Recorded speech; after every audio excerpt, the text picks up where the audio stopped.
Right, I'm gonna try out a shorter form video. I don't do that very well. And part of it is I feel I express better when I'm just giving myself the time and the space to let stuff come up in a slower pace. But just to try it out, let's see how this goes. And I want to talk about this idea, this topic of that there is no perfect teacher. I just did a video on this that's much longer, so you can check that out if you want a deeper dive into that. But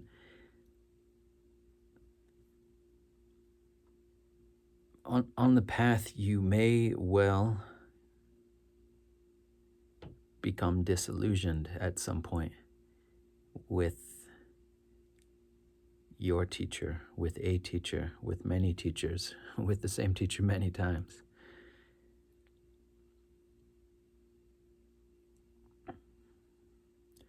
And that's been my experience.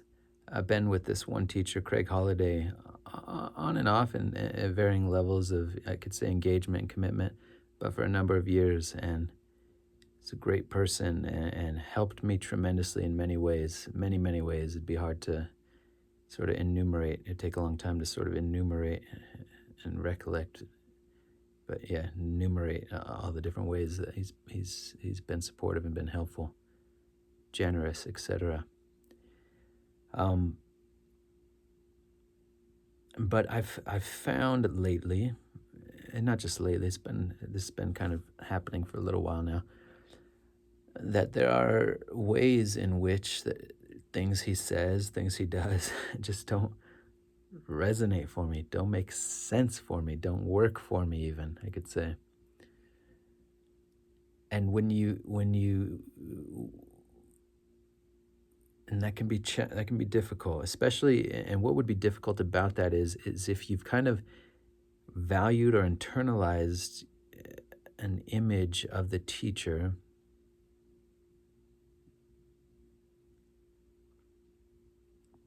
as always right, or there's a way in which we can idealize, pedestalize,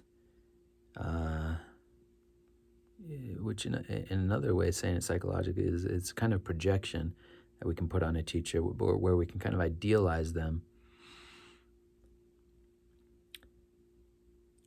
And part of that idealization is this desire to be in total alignment, total harmony with their teachings and what they share. And it's understandable in a sense because it feels good to, have that harmony or that alignment. There's a deeper harmony here, so maybe that's not the right word, but that alignment with something they say. And there can also be a dimension of feeling like, who am I to question the teacher, right? Some of that is good. It's good to be humble and to have reverence for somebody who's walked the path and done a lot of work.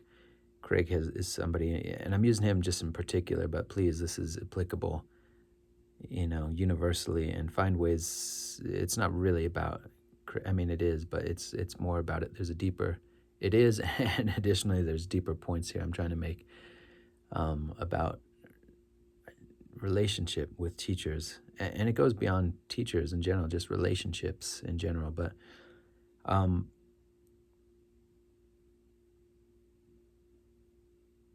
there's one dimension is there's a way in which we can gaslight ourselves where, let's say a teacher says something, expresses something, and just does not fit, does not make sense, does not fit, doesn't agree with how you understand things. That can be a moment of, maybe pain is too dramatic, but a moment of conflict, inner turmoil, let's say, hearing that. Because, if the teacher is always right, or the teacher knows better, and they're saying something and it just doesn't make I'm saying that it doesn't make sense, but not, maybe a better way of saying that is that it's not, it doesn't work for you. And I don't know if I'm going to end this in the space of this video. I'm going to get to unpackage all these things. So I'm kind of doing a flyby on some of this. But yeah, let's say they express something and it just doesn't work for you, doesn't resonate, doesn't make sense.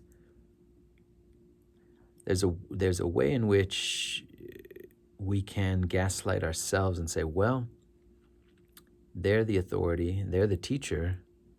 Who am I to say? Maybe I'm just wrong here and I just need to do more work on myself because it can't possibly be that they're wrong. It can't possibly be that. And see that almost, I almost want to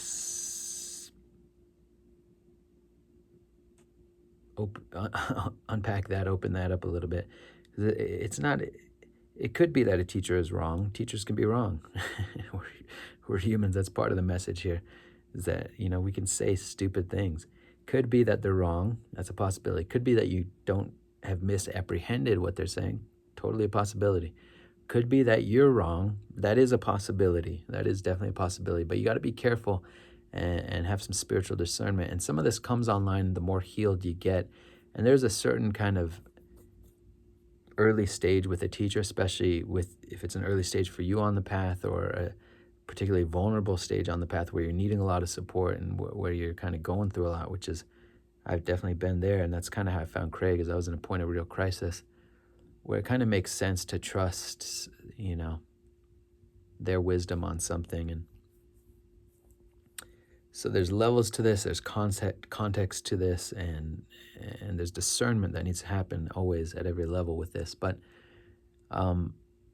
it could also just be that it's a different approach, a different opinion, and sometimes it's more innocent than the teacher being wrong or you being wrong, or it could just be they see it differently. That's a possibility here. But there can be a tendency at a certain stage with teachers to take a disagreement or something that's out of alignment for you and to feel bad about it, or to feel like, oh man, this is evidence that I'm not doing my work right, or I just need to surrender more. I just need to do X, Y, and Z. And there's a healthy version of that, of course, as I said, but it can shade into something really unhealthy where you're kind of contorting yourself into try to fit a box that you don't, it's not healthy and it's not advisable and you don't really need to do. As part of what the freedom of what I'm trying to express here, something I've been noticing for myself, is you can come to a point at a certain moment on the path, and I think it's related to healing. The more healing work you do, the more kind of independence you have from any particular teacher, the more freedom you have from any particular. Well, let me come back to that. But you can come to this point where you hear something that doesn't resonate. It's just a non-issue. That's such a freedom. It doesn't have to mean anything, really. You don't even have to go the step of figuring out, well, are they wrong? Am I wrong? It's just difference of opinions here. It comes to a point where you just kind of just let it go. It doesn't have to be a big thing.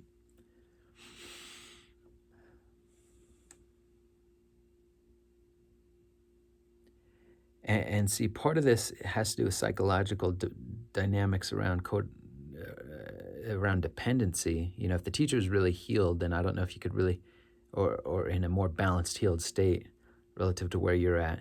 I don't know if that would really be considered codependency, because isn't that a two-person dance? Codependency? I don't know.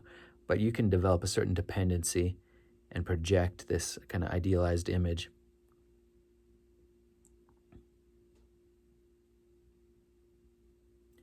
And so there can be, it's not the end of the world, first of all. It's definitely not the end of the world to feel disillusioned by a teacher. It could be also, I'm speaking in a narrow bandwidth here, and I'm making a lot of assumptions here.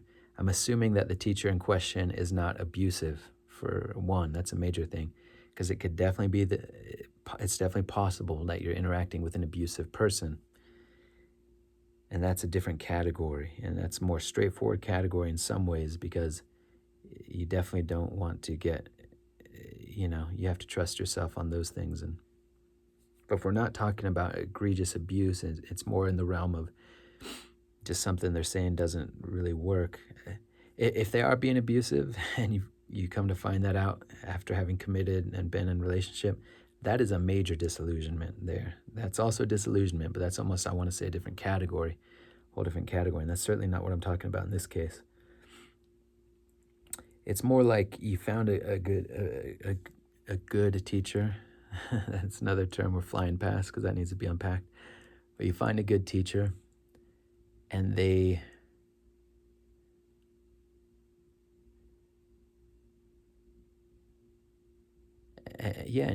you fall out of resonance with their teaching. It could also be, at different points on the path, at different points in our journey, certain teachings are more relevant. There's like a timeliness where teaching works really well at a certain moment, and then it's very alive, and then a month later, a week later, a day later, a year later, just no longer resonant. It was useful at that point, and the fact that it's no longer resonant, or the fact that it just, or even is no longer resonant, let's say, that's nothing to be worried about, I guess, is one of the messages I'm trying to convey here. Don't be worried about that. It may fall back into resonance at another time, you don't know exactly. There's kind of a magic and a mystery to how a message and a teaching works. But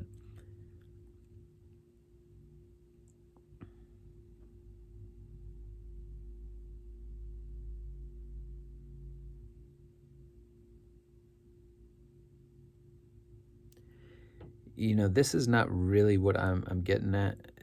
Well, so maybe I shouldn't even bring this in.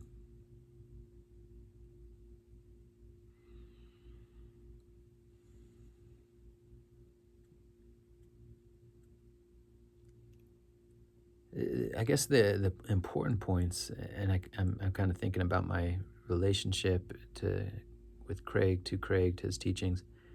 There's a lot of stuff in the teachings that I just don't agree with.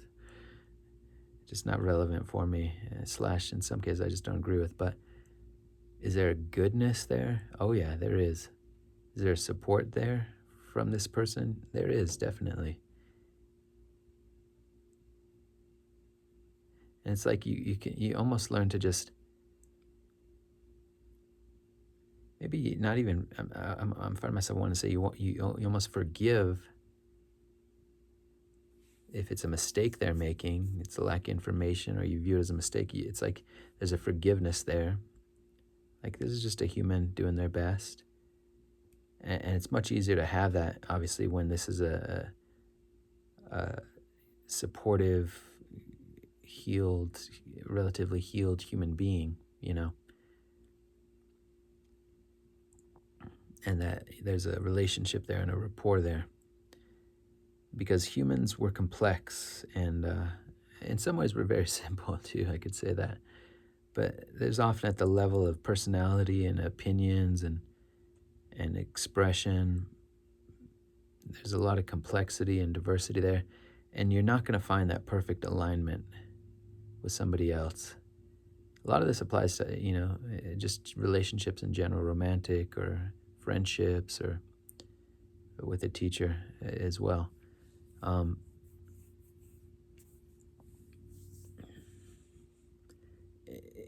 Another part of this is it's almost like this healthy individuation, where you let them be themselves and realize, okay, he's not fitting into the category of who I need him to be, need him to be. I'm saying that with, a bit of a smile, but you give yourself the freedom that you don't need somebody to be that. And I guess what I was saying, part of it is, like, the more healed you get, the more healing you do, the more committed you are to healing. Not that you ever finish or it's ever complete.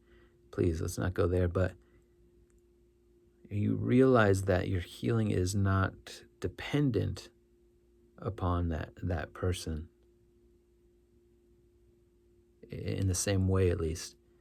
I don't want to make any absolute statements here about any of this, because I still need support, and help and things like that.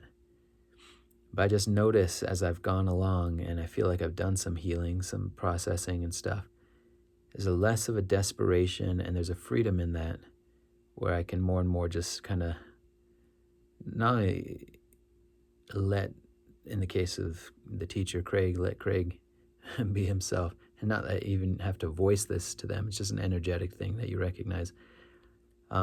But I'm less bothered by certain things where I, in the past, might have felt like I need to correct this or this just isn't right. Or again, if it's really unethical or unmoral or hurtful or something, that's a different category. But there's just so much variability in human expression that it's also just kind of practically helpful to not get too caught up in disagreements and things like that. And so if you're feeling peaceful, that's what matters, you know? If you're feeling relaxed, connected, just trust that and let a teaching go. You don't have to, it doesn't have to perfectly make sense or align. You can just kind of let it go, let it run through you. It doesn't have to be anything. It can just move through you.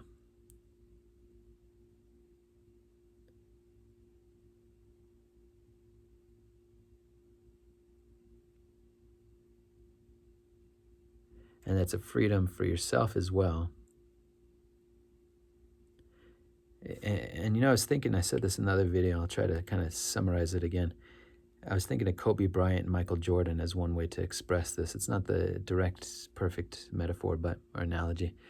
But you know, Kobe Bryant, I think it would be safe to say, idolized Michael Jordan, as so many people did. And if it wasn't Michael Jordan, so many of us, you know, when we're young, we look up to people, sports figures for some of us, people, you know, remarkable or popular figures in popular culture, or whoever it is, cousins or brother, sister, whoever, you idolize certain people.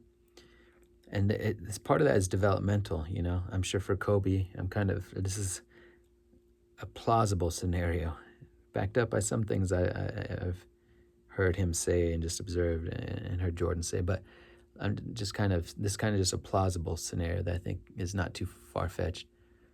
That at a certain stage when he was really young, I'm guessing Kobe it would have been fair to say he idolized Jordan, looked up to him. You know, he was this icon. I'm guessing probably he had posters and jerseys or who knows, and loved basketball and looked up to Jordan. And then, but Jordan was kind of this remote figure, this remote icon. And then at a certain stage, Kobe started to get really good at basketball. And I think he skipped college, right? I think he went straight into the league at 17, 18. So I don't know, when did he meet Jordan? Probably right in that era, 17, 18 years old, somewhere in there.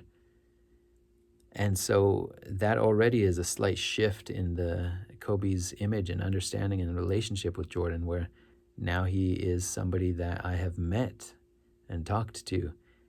And coming into the league, now here's another shift. He's a colleague. Funny as that word seems in something like the NBA or professional sports, but yeah, they're coworkers, they're colleagues in a sense. They're competitors, you know, but they're in the same league. And so there's a shift there in that relationship and that understanding. And in that era as well, the way I understand it, Jordan, because Kobe was so driven, and you know, in some sense, it's like Kobe, I want to say two things here. It's like Kobe modeled himself after Jordan. I don't think that's too much of a stretch. I think he's probably said that explicitly, and Jordan said that. I think that's just true, basically true. Or at least not too, you know, I don't think that's controversial to say, but he modeled himself after Jordan, after his game. And so part of that is that he was modeling himself there. But a part of connected to all that is that I think it'd be true to say that Kobe, in some sense, was a kindred spirit, that he shared that ferocity and insanity of commitment to compete and to perform at the highest level and to outperform, you know, and to be great. He shared that drive, that insane work ethic, competitiveness, ferocity. They call it the Mamba mentality. And so in some sense, there was already kind of potentially, I guess, characterologically or temperamentally a kindred spirit kind of thing going on there. But so, yeah, so in that early stage coming into the NBA, because he was so driven and so looked up to Jordan, and Jordan became a mentor. So that's another level of a shift in the relationship, right? Where from this remote icon as a young kid to now this guy's a mentor, somebody I'm talking to, probably still looked up to, valued greatly his opinion, but he was a mentor. And then, at some point, Jordan's career sunsetting, Kobe's career ascending, rising. With Jordan, again, I said this in another video, it's like you almost don't want to say, because he's such a high water mark of athleticism and such a transcendent figure, you almost don't want to say something like,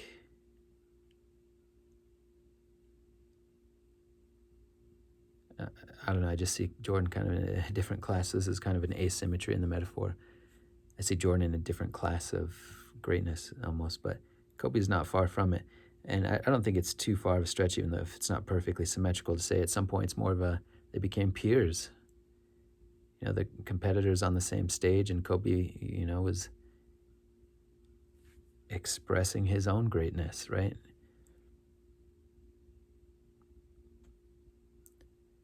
And so I guess the point there is just to show that there's kind of a developmental trajectory, or there's a evolution in that relationship, and that and that there's something healthy in the whole process, but there's also something healthy in Kobe becoming Kobe. Although with Kobe, he still always really had a strong imprint of that Jordan,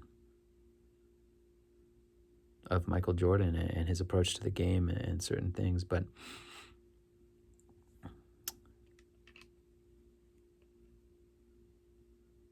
so, yeah, anyways, I see that as kind of a similar process, not exactly the same. And in spirituality, I guess the point is, it's like you find people that you kind of look up to and that have some time and experience ahead of you, and you absorb that and you learn from that.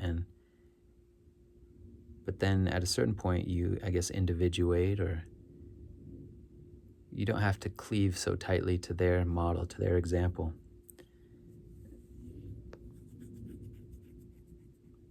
And there's a freedom in that, and there's a disillusionment that you kind of have to go through. And I'm guessing Kobe, if he were candid, R.I.P. Kobe Bryant, but if he were in a candid moment, maybe he has said this because he seemed like a pretty candid guy in some ways, but that I'm guessing there were some disillusionments. As great as I'm sure he still is, the high of esteem as he still held Jordan in, perhaps there was some, if nothing else, more of a humanization and more dimensionality around how Kobe related to and understood who Jordan was. Even though, again, Jordan's kind of a unique figure. But I'm not comparing myself to Kobe. Again, that's where the metaphor is not. So please forgive me. I'm trying to be. The danger there is it's not a very humble metaphor, but just to demonstrate a dynamic there.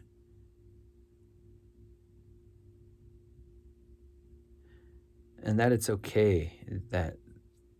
So it's like, yeah, in the search for a perfect church, I've gone through something similar, and just realizing, no, there's things that I really appreciate in each of these traditions, and there's stuff that's just like, nah, that doesn't make a lot of sense to me. But can you still love going to those services, and is there still stuff to love there? It's something similar.